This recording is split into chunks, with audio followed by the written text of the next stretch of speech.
Welcome into Bombers Live. I'm your host, Brendan Miller, and today we have, of course, another very special guest coming to us from the Ithaca gymnastics team, Amelia Bailey. Amelia, we are very excited to have you on. Of course, we can just get into it, but if I want to ask you how you're doing first. I'm good. Enjoying this nice day, I guess. I'm very excited to be here. Thanks for having me. Yeah, of course. So let's talk about a little bit about you getting into gymnastics, because obviously, how you got into it is a little bit different than how a lot of people get into gymnastics. So why don't you just tell us a little bit about your start? Right. So, my mom played college basketball. My dad played rugby, soccer as well. So they were just kind of, I guess, experimental with me playing sports. I think a lot of girls my age usually start when they're, 2 in like mommy and me classes.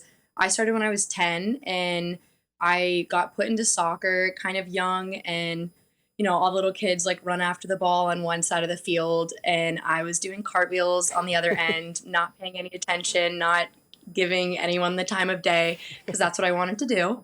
And then my parents thought, okay, maybe instead of flipping on when you're not supposed to, we'll put you in a sport where you're allowed to do that.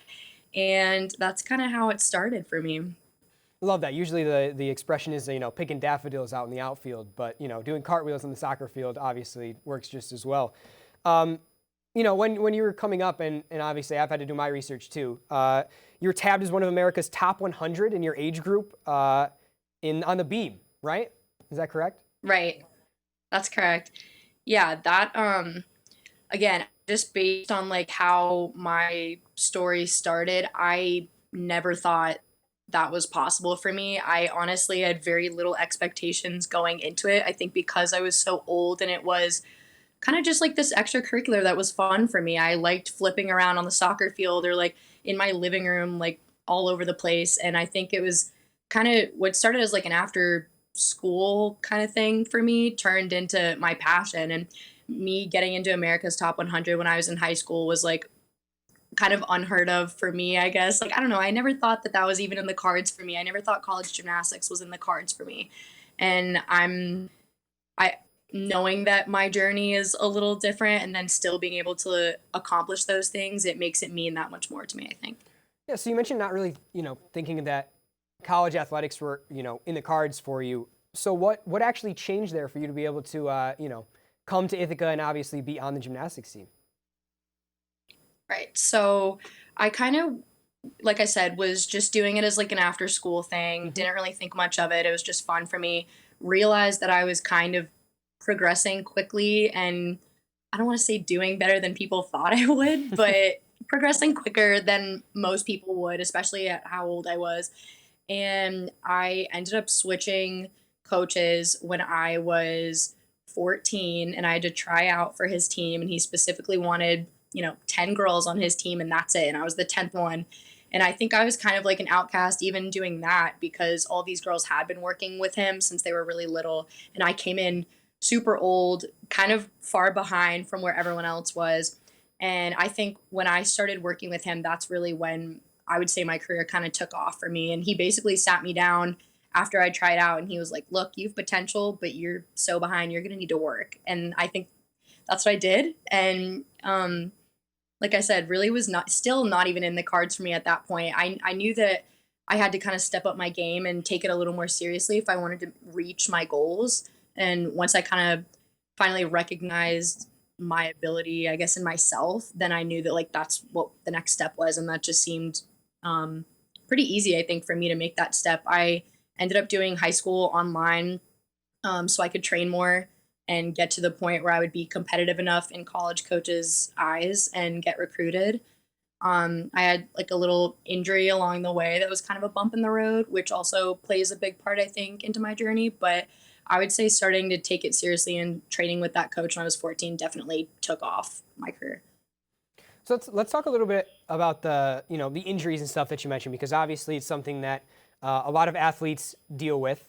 Not all, but most. And a lot of what goes into coming back from an injury is, the mental barrier. Obviously, when you come back, you're not going to be at 100%, or you're not going to think that you're at 100% if you are.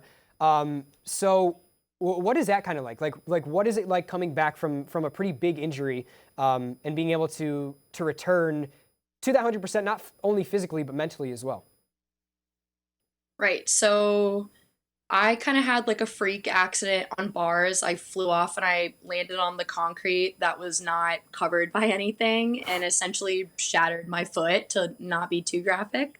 And basically, every doctor that I talked to, every surgeon was like, there's no shot. Like, you need surgery, you're done. You're lucky if you're going to run again. Like, you just need to kind of call it quits.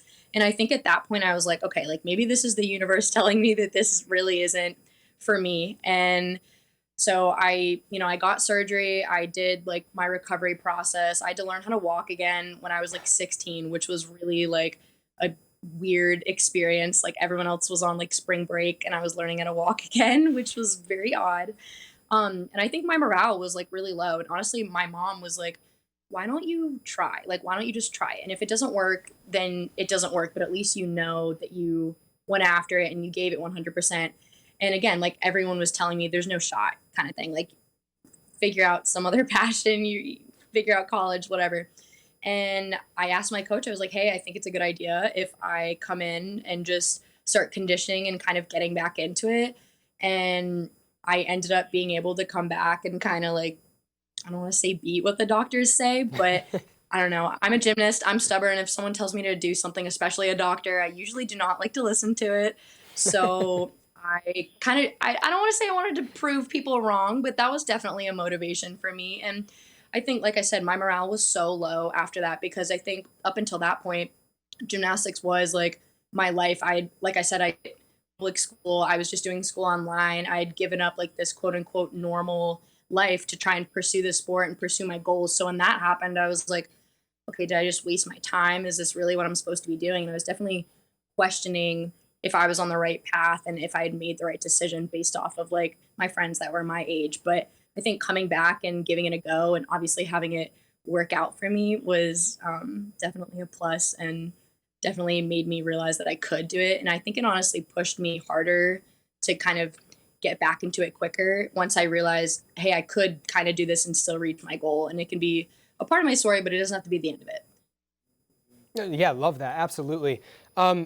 So you're from St. Augustine, Florida, so northern Florida, right? So I guess my question then becomes, why Ithaca?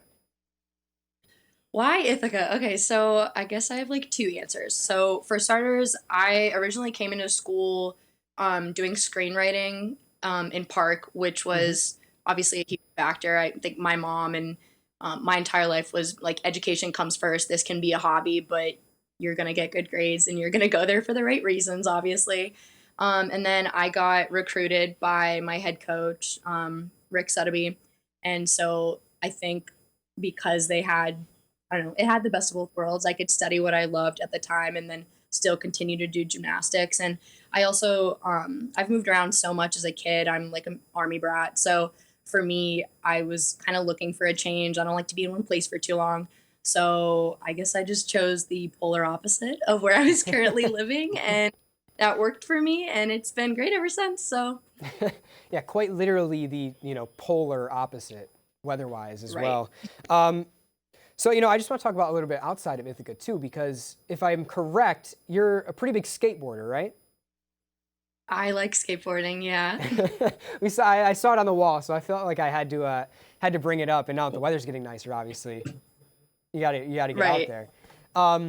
That and I know this. Obviously, like I mentioned, I do my research beforehand. You recently became a puppy aunt. I did become a puppy aunt. That was easily the best part of this year, I think. My best friends that I'm gonna live with next year got a puppy, just a little pandemic puppy, as I feel like a lot of people are doing. And I honestly feel like it's the best of both worlds because I can just go over and visit it whenever I want to. And then I play with it. And then when I'm done, I can just go home and not have to do the hard stuff. But it's amazing. His name's Ollie. He's so cute. He is really like I don't know. I think we were all kind of like in a rut, and then they got the dog, and he's a pride and joy. We're so stoked. Like it's awesome. Right. We love the change of pace. Absolutely. And it makes it a lot easier when you don't have to clean up after them afterwards as well. Right. Well, thank you, Amelia. We really appreciate you coming on. It was great talking to you again. And of course, we hope the best for you coming up in the next season, whether or not you're playing, but the best for you in sports, the best for you outside of that as well. Thank you. I appreciate that. Yeah, of course. Thank you for tuning in. That's going to conclude this episode of Bombers Live. I've been Brendan Miller. I'd like to say thank you to everyone behind the scenes who made this happen. I'd like to say a big thank you to Amelia Bailey for coming on and joining us for this episode. Be sure to tune in next time because we've got some great interviews coming up for you as well. But for now, we'll see you later.